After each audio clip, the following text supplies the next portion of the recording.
Hello, I'm William Vinson and go.yeswilliam.com. Remember, I messed up with WordPress. I've got WordPress now too, by the way. I'm working on getting my story caught up. Takes a long time to get my story caught up because it's been a long time in the making. Please like, subscribe, comment, and share. Today, I want to talk about the importance of keywords in SEO. A beginner's guide, basically. So how many times have you gotten such pieces of advice when you're starting to learn about SEO? Use the proper keyword and you'll get more search engine traffic. Or optimize your website, blog, or keywords and you will rank faster. How many times have you gotten that piece of advice since you've started learning marketing? Probably a lot, I'm sure. It's the first thing you should learn about when you start to optimize your website for SEO. Well, I've been working on my website for a while, and now that I'm working on a blog, I've been hearing this more and more about how much I need to get the keywords right. There's 2 or 3 applications that I've come up with in the past few months that I've shared with you on this channel that teach you about keywords and keyword research, keyword tools by Google and things of those, or apps of those natures. But did you know that about 95% of your traffic is coming from 5% of your posts? So you're probably getting a maximum amount of search engine traffic from just a few hand-picked posts, which means if you don't have your keywords right, then you're not going to be getting your traffic you need. So have you ever questioned why these posts are getting so much traffic? Well, the answer is you must be doing something right? The reason is some of your posts got ranked on the first page of a search engine for keywords that are highly searched for by users. So the main question to think about, who is the one ranking your content? At the end of the day, it's a machine, the algorithm of Google, which looks for certain signals in order to rank your content appropriately. When I say ranking of the content, what do I mean? In this content, ranking is the order that the pages appear in a search engine's results page, SERP. We've talked about that. It's kind of hard to, I don't know whether you want to hear the initials or it needs to be explained, but search engine results page. You can go to the SEMrush site and type in your website's address to see which keywords you are ranking for. I'm putting an example here, screen share, that a screenshot I want to share with you to see what I'm talking about.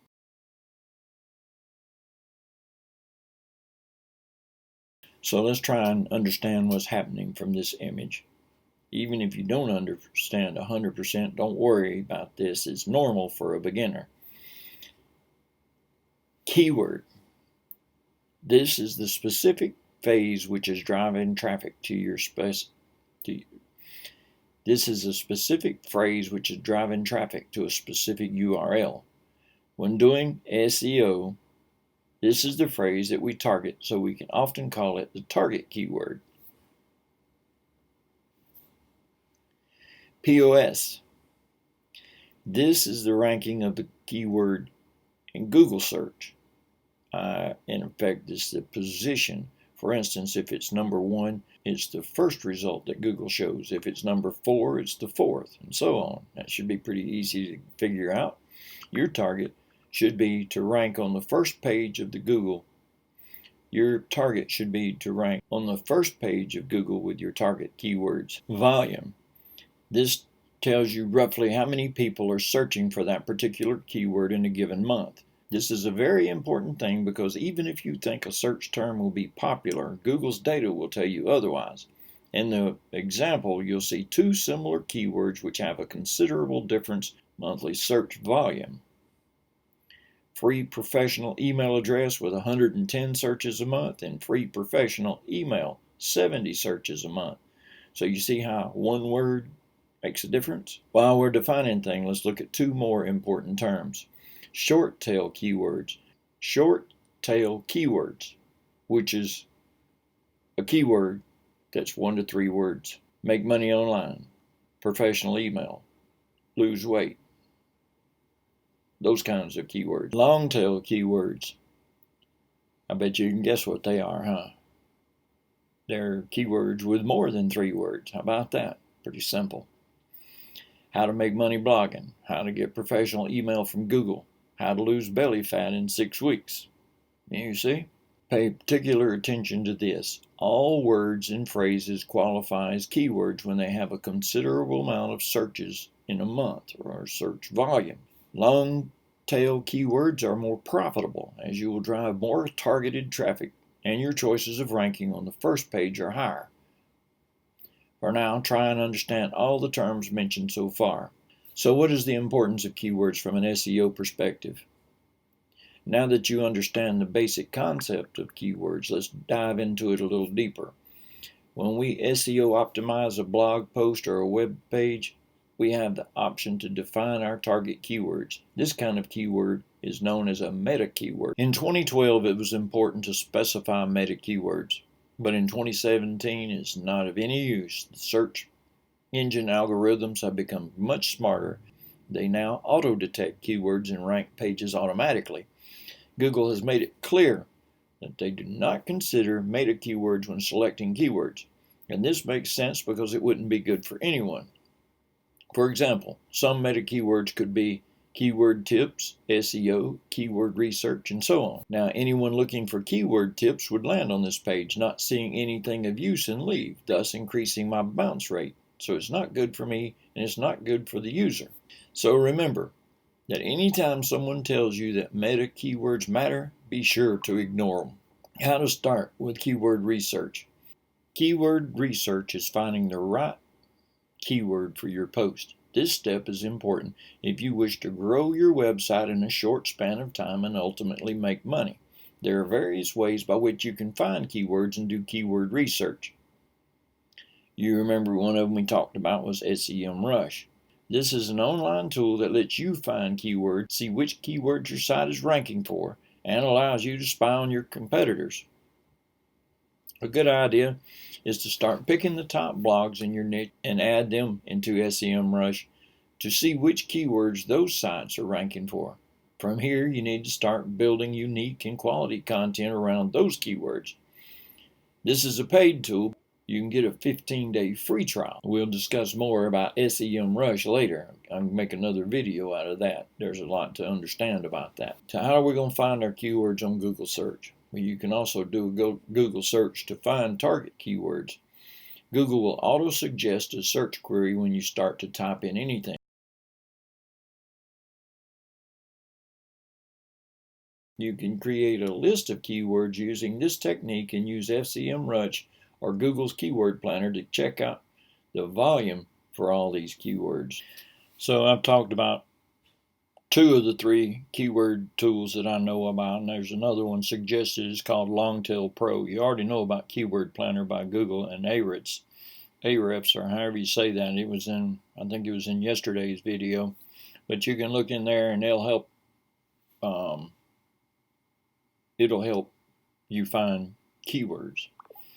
And Ahrefs is an alternative to SEMrush, which is also popular among SEO users. So check it out. You might just like it. You never know. Remember, you heard it here first.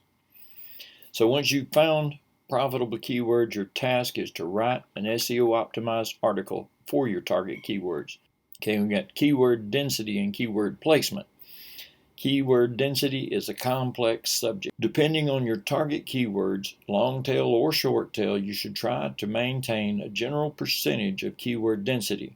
When bots crawl your page, they can determine which particular keywords a page should rank for the density volume, or for the keyword density. They can determine which particular keywords a page should rank for from the keyword density. Keyword targeting is important, but stay away from keyword stuffing. This is the overuse of keywords on any particular page. This will ultimately be harmful to your ranking. Different SEO ninjas have different ideas about keyword density, but your main keyword should ideally not be more than 2% of the article. I try to keep it about 1 to 1.5%. Along with the main keyword, you should also throw in some related terms, known as LSI keywords. Do remember, you can target more than one keyword on a blog post or a website, but I would suggest you keep it less than 3, because if your post is high quality, you will also indirectly rank for related long tail keywords. So be careful not to stuff keywords. What does keyword stuffing mean? Overusing keywords alerts Google's bots to the fact that you're spamming your post by stuffing it with unnecessary keywords.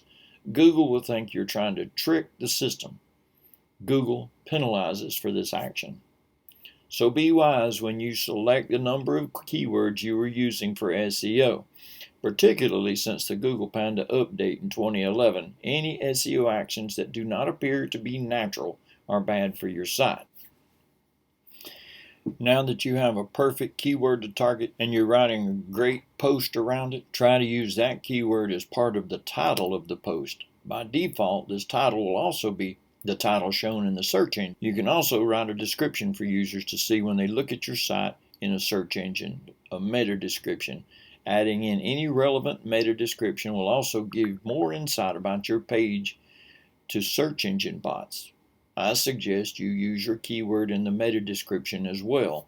Also, try to write more SEO friendly articles by using H2 and H3 tags. Your title is H1 by default in WordPress. However, don't overuse heading tags as keyword stuffed headings and too many heading tags can lead to a negative ranking. Here's a random search engine optimization tip. Don't use numbers in your permalink. An example would be yourdomain.com / 4 ways to rank higher in Google, because in the future, if you want to extend the article by adding an additional point, for example, 5 ways to rank higher in Google, that permalink will no longer be accurate. So what do you do now? Now that you're aware that keywords play an important role in SEO, your first task is to find 5 to 6 profitable keywords for your next post. Come back tomorrow and the next day and for a few days, and I'm going to put keyword finding tools in here. I'll even put a card up at the top of this video and in the future videos of the other videos with keyword search tools and ways to use them. So that way they'll all be on one list of videos. When you rank on the first page, let me know about it in the comments, okay? Have a great day. Subscribe. Let's see, start from the beginning. Like, subscribe, share, comment, and ring the bell. Definitely want to ring the bell now. You want keyword tools search engines. Okay, I got a webinar to go to here in just a few minutes, so I'll have to finish this up and talk to you later.